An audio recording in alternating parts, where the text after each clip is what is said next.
બટેકા પૌવા તો તમે દરેક બનાવતા જ હશો. આપણા સૌ કોઈના ઘરમાં બટેકા પૌવા બનતા જ હશે અને એકદમ ફટાફટ બનતી ડિશિસ છે.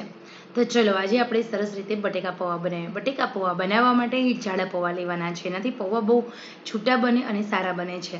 હવે અહીંયા આપણે જાડા પૌવા લેવાના અને કાણાવાળા વાસણમાં પહેલાં પૌવાને ચાળવાના છે અને પાણીમાં ધોઈ લેવાના છે. પાણીમાં વોશ કરશો એટલે પૌવા એકદમ સરસ ફૂલાઈ જાય છે તરત જ તે અને તમારા પૌવા એકદમ છૂટા રહે છે. એક બાફેલું બટેકું, થોડા અમથા શિંગદાણા, સાથે આપણે ટામેટાં અને મરચાં લઈએ. એક મરચું સમારેલું છે અને સાથે ટામેટાં છે. આટલી જ વસ્તુ લેવાની છે. કોથમીર અને લીંબુ લઈ શકો છો તમે, થોડી ગળપણ ખટાશ એડ કરવો હોય તો હવે અહીંયા સરસ રીતે આપણે રાઈ અને જીરું બંને ઉમેરી દેવાના છે. સંતળાઈ જાય એટલે આપણે એમાં મરચાં ઉમેરીશું. મરચાં ઉમેર્યા પછી આપણે એમાં બટેકા ઉમેરી દેવાના છે. બાફીને સિંગદાણા ઉમેરવાના છે. સિંગદાણા છે એને આપણે એમાં જ સાંતળવા દેવાના છે. આપણા જે શિંગદાણા હોય એને તમારે ફોતરા ઉતરે અને શિંગદાણા ફટફટ ફૂટે ત્યાં સુધી મીડિયમ આંચે સાંતળવાના. યાદ રહે તમારે મીડિયમ આંચ રાખવાની છે. શિંગદાણા બળી ન જવા જોઈએ. શિંગદાણા કાચા પણ ન રહેવા જોઈએ. જો કાચા રહેશે તો પણ તમને મજા નહીં આવે. તો હવે અહીંયા તમે જોઈ શકો છો એકદમ સરસ રીતે મેં શિંગદાણાને સાંતળી લીધા છે. શિંગદાણા સંતળાઈ જાય એટલે આપણે એમાં એડ કરીશું બાફીને રાખેલા બટેકા. બાફીને રાખેલા બટેકા એટલા માટે ઉમેરવાના છે કારણ કે હવે જ્યારે શિંગદાણા સંતળાય એ પછી જ ઉમેરવાના, પહેલાં નહીં. શિંગદાણા ઉપરના ફોતરા હોય એની રીતે છૂટા પડવા લાગે એટલે આપણે શિંગદાણા ચડી ગયા છે તો ટામેટાં અને બટેકા ઉમેરી દેવાના છે. ગેસની આંચ એકદમ સ્લો ટુ મીડિયમ રાખવાની અને બધા મસાલા કરીશું. ટેસ્ટ અકોર્ડિંગ નમક ઉમેરવાનું છે, હળદર ઉમેરવાની છે, લાલ મરચું ઉમેરી દઈએ, ધાણા જીરું અને ગરમ મસાલો. આટલી વસ્તુ ઉમેરી દીધા પછી આ બધી જ વસ્તુ તમારા ટેસ્ટ પ્રમાણે ઉમેરવાની છે. ગરમ મસાલામાં મેગી મેજિક મસાલો ખાસ ઉમેરજો, તેનાથી ટેસ્ટ બહુ સારો આવે છે. છેલ્લે થોડું અમથું ધાણા જીરું ઉમેરી અને હવે આપણે હલાવી લઈએ. ગેસની આંચ એકદમ સ્લો ટુ મીડિયમ રાખવાની અને ત્યાર પછી જ તમારે એને હલાવવાનું.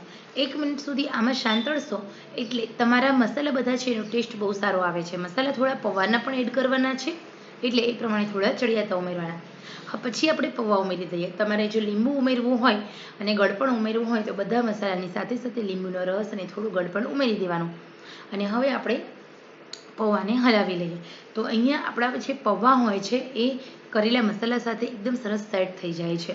ધીમે ધીમે સાચવીને પૌવા બધા તૂટે નહીં, રેબાઈ ન જાય એ રીતે આપણે હલાવવાના છે. તો બસ આ રીતે તમારે થોડું થોડું વ્યવસ્થિત રીતે હલાવવાનું અને બસ આવી જ રીતે તમે હલાવશો એટલે તમારા પૌવા બહુ સરસ બને છે. તમે આમાં લીલા વટાણા હોય એ ઉમેરી શકો છો. તમે બટેકાની જગ્યાએ કાંદા ઉમેરી શકો છો, કાંદા પૌવા કરી શકો છો.